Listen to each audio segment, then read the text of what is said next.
여러분 반갑습니다. 이현대 목사입니다. 오늘도 월요일 활기차게 주 안에서 말씀대로 우리가 살아갈 수 있는 모든 역대 최강 중고등부 되시기를 바랍니다.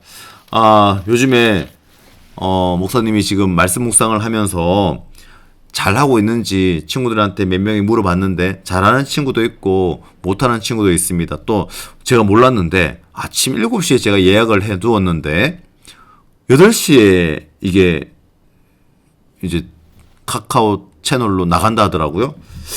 제가 다시 한번 수정해 보겠습니다.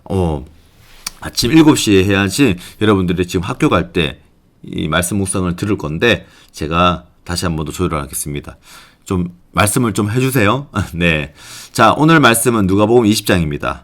부활의 논쟁에 관한 이야기인데요. 누가복음 20장 27절에서 40절까지 보겠습니다. 자, 목사님 읽어드릴게요. 부활이 없다고 주장하는 사두개인 중 어떤 이들이 와서 물어 이르되 선생님이여 모세가 우리에게서 주기를 만일 어떤 사람의 형이 아내를 두고 자식이 없이 죽으면 그 동생이 그 아내를 취하여 형을 위하여 상속자를 세울지니라 하였나이다.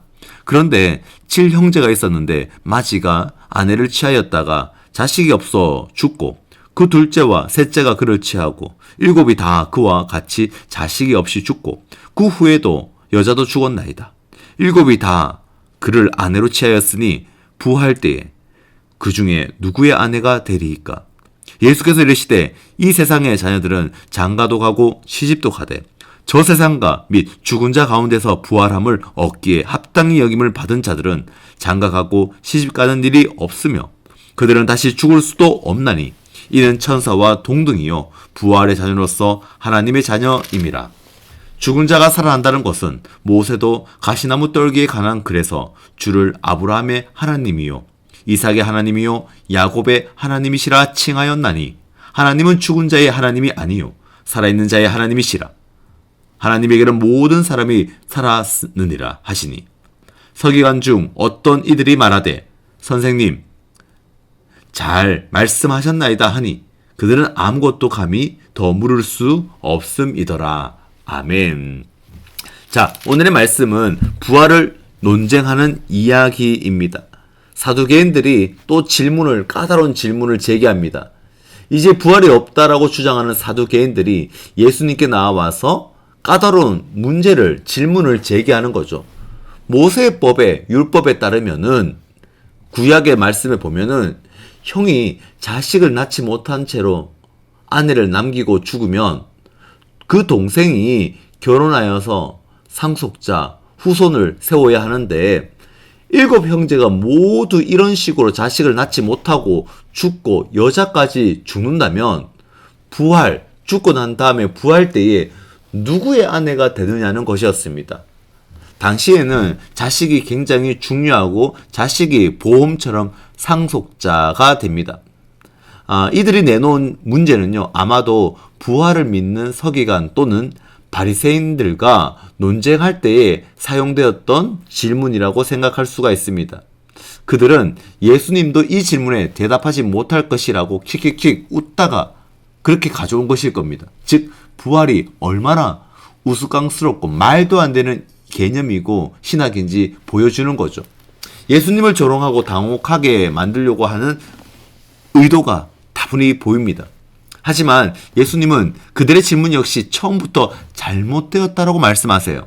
즉, 이 세상과 저 세상을 대비시키면서 이 세상의 일을 근거로 저 세상의 일을 파악할 수가 없다라고 지적하십니다. 35절 36절의 말씀을 저 세상과 및 죽은 자 가운데서 부활함을 얻기에 합당히 여김을 받은 자들은 장가가고 시집가는 일이 없으며 그들은 다시 죽을 수도 없나니 이는 천사와 동등이요 부활의 자녀로서 하나님의 자녀임이라.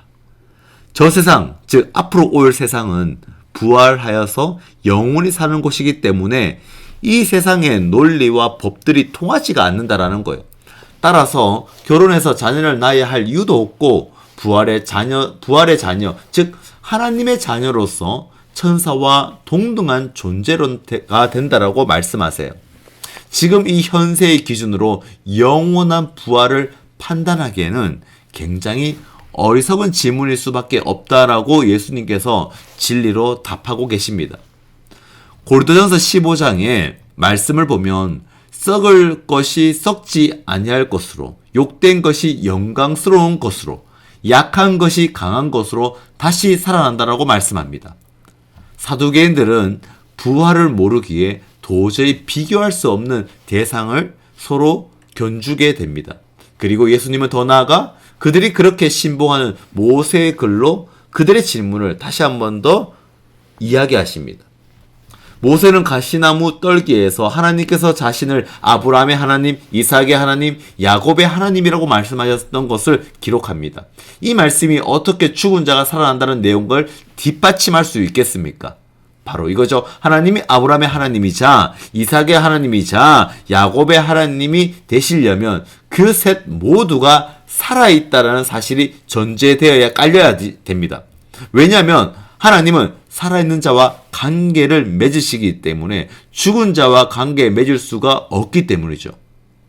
예수님은 바로 이 점을 지적하면서 바로 아브라함과 이삭과 야곱이 모두 다시 살아났다라고 말씀하시는 겁니다.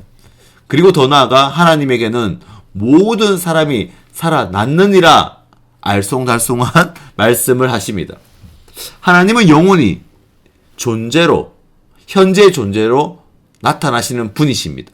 따라서 우리가 하나님의 자녀요, 부활의 자녀가 된다면 하나님과의 관계가 영원히 맺혀지는 살아있는 존재가 된다라는 거죠. 중등부가 좀 어려울 수 있을 것 같은데요. 예수님도 요한복음 17장 3절에서 하나님과 예수님을 아는 자는 영원히 산다라고 말씀하십니다.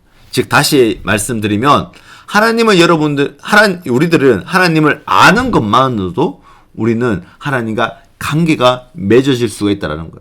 예수님이라는 이름을 한 번만 불러도 여러분들은 영원히 주님과 함께 살아갈 수가 있다는 거예요.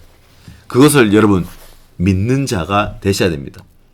자, 오늘 많은 내용들이 좀 있는데 조금 심오한 내용들입니다. 그런데 죽음 후에의 부활의 사건을 우리가 다다음 주가 부활 주일인데요.